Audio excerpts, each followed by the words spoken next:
সাজছে তিলোত্তমা পুজোর রঙে, তাই আমিও ইনকোরা টিভি জাগমা দুর্গা 2025-এর পুজো পরিক্রমা রাউন্ড 1 নিয়ে এই মুহূর্তে চলে এসেছি টালিগঞ্জ শান্তিপল্লী পূজা সমিতিতে। দেখে নেব কতটা এগোলো তাদের পুজো প্রস্তুতি।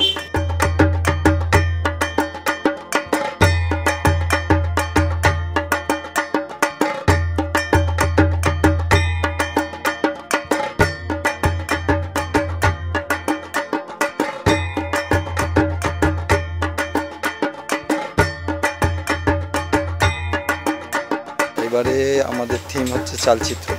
মেনলি এই কাজটা খড়বিচালির কাজ ঠাকুরের, আর চালচিত্রটা খুব সুন্দরভাবে এটা করা হয়েছে। মানে ঠাকুর আর চালচিত্র দুটো দেখলে এটা কলকাতার মধ্যে এরকম ঠাকুরের দেখতে পাবে না।